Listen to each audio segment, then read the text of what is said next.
Hello and welcome. My name is Christina from Empowered Creator. I am a mindset and conscious manifesting teacher and coach, and this is my YouTube channel. Here I talk about all things law of assumption, mindset, conscious manifesting, the quantum universe, and a lot more. And my goal is to simplify everything without the fluff. So if you guys like this content and you would like to see more of it, I would love it if you would subscribe to this channel, comment on this video, like it, share it, and stick around. Also, if you need help with your specific situation, I offer one-on-one coaching, email coaching, as well as custom subliminals for whatever needs you may have.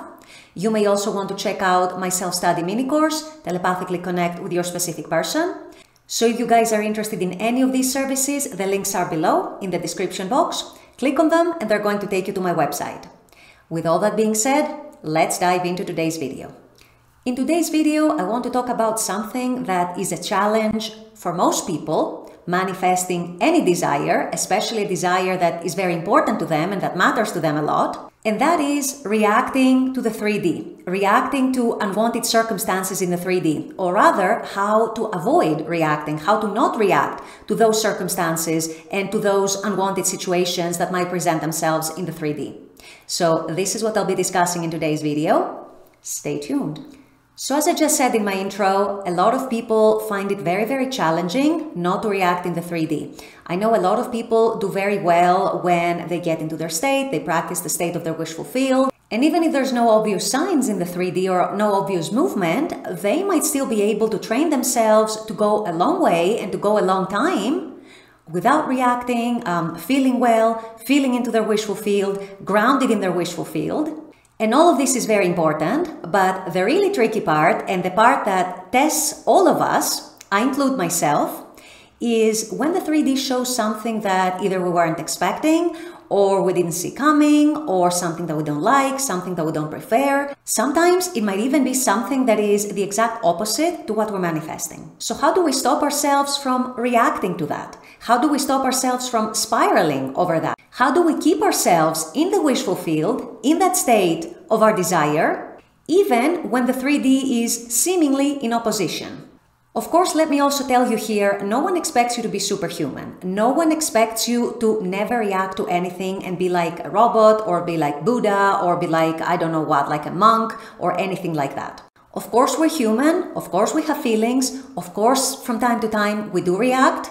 But what we're also called to do as conscious manifestors, and if we're serious about this, and if we want to make it a lifestyle, which I've said before, if you are consciously manifesting, you don't want to use it as a tool and a method to get something and then you go back to your old ways, because this is the surest way to actually lose something. Conscious manifesting should be approached as a lifestyle. So what we are being called to do as conscious manifestors is to train ourselves to put our awareness in everything that triggers us. We are called to become aware of what triggers us and why. And once we realize what triggers us and why, that is the first important step into tackling that and into actually regaining control and regaining our power over the circumstances, over the 3D, over the old story, over whatever it was that triggered us. So in order to train yourself to react less and less to circumstances and to react less and less to unwanted 3D, the first step is to be very, very aware, to always maintain an awareness of your reactions and your triggers. And the second, also very important step is to always keep your vision on who you want to be. You always want to keep your vision on the version of yourself that you are creating. For example, let's say that you're creating a more confident version of yourself. You always want to be aware that you are creating that version for yourself.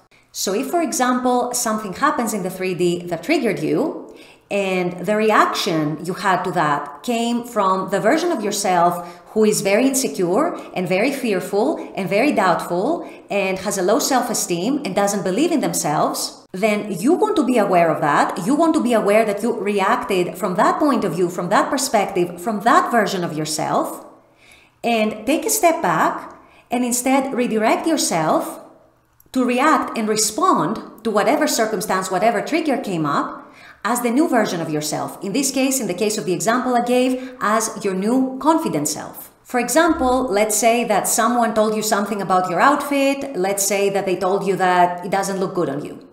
If you have a pattern of being insecure, if you have a self-concept of being insecure and in not feeling very nice in your physical appearance, not feeling attractive and all that stuff, you are likely to react from your insecure self, from that insecure version of yourself, and feel maybe pity for yourself, maybe feel embarrassed, maybe you want to feel like hiding away, or maybe you feel hurt, maybe that ruins your mood and it ruins your day and you keep thinking about it around the day. Maybe you even stop wearing that outfit altogether because some random person told you that, oh, it doesn't look that good on you. So you gave that person and their opinion so much power and so much value over yourself and your own decisions and your own choices on what you want to wear. So once you become aware that your reaction came from your insecure version of yourself, you want to take a step back and you want to contemplate how the confident version of yourself would respond to that instead.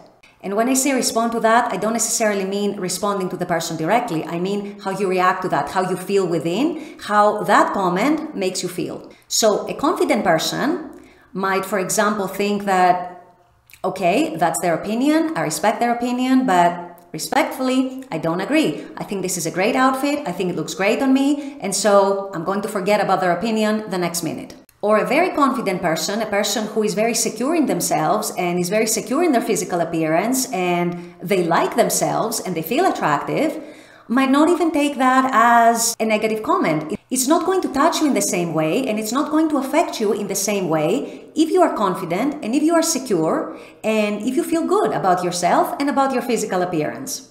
Another area where a lot of people tend to get very triggered is when it comes to a specific person that they're romantically interested in. If your specific person says or does something that you didn't like, you are very likely to react in a bad way. You might overthink it, you might overanalyze it, it might ruin your mood, it might ruin your day. You might be thinking why they did that, why they said that, they must not like me, they must not care about me, they're not choosing me, they don't want to be with me, and spiraling all these kinds of thoughts and all these feelings and just getting your energy into a low vibe. When instead, if you're manifesting a loving, committed, amazing relationship with your specific person, you want to stay in your wish fulfilled by becoming aware of what triggered you, becoming aware of your reaction to that trigger and where that reaction came from, what version of yourself it came from. If it came from the insecure, doubting version of yourself, you want to take a step back and you want to start contemplating how you would instead react or respond to that situation, to that trigger,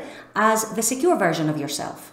Maybe you would give it another meaning. Maybe it wouldn't touch you in the same way. That's very common once you raise your self-concept and once you start feeling more secure and more confident in yourself. What your person says or does doesn't affect you in the same way and it doesn't touch you in the same way. So you automatically react less, if at all. So you want to be reacting, you want to be responding rather from the secure version of yourself who knows that the person loves them, wants to be with them, is choosing them, wants the relationship with them, is treasuring them, etc. And you want to start modifying your reactions to align with that version of yourself. So how would a secure person and a person who believes in their person's love for them actually react or respond to that trigger? Would they even see it as a trigger in the first place? So these are just some examples, and of course this is very broad. It applies to pretty much anything that can trigger you, anything that might put you in a bad mood, anything that might trigger your doubts, your fears, your insecurities. And so this is how you want to start reacting, or rather responding, to the 3D from the new version of yourself, the improved version of yourself, and this is how you can start implementing them. Like I said earlier in the video, it's likely not going to be an overnight change. It's probably going to take some inner work. It's going to take some persistence. It's going to take a lot of consistency. It's going to take some diligence and some discipline.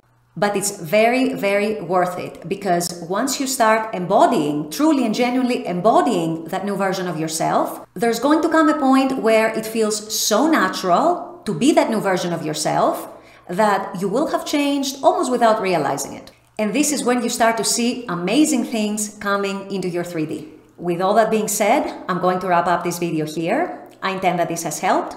As always, I very much appreciate you guys being on this channel, watching this content. I love making this content for you. And as always, I look forward to seeing you all at the next video. Until then, take care and bye-bye.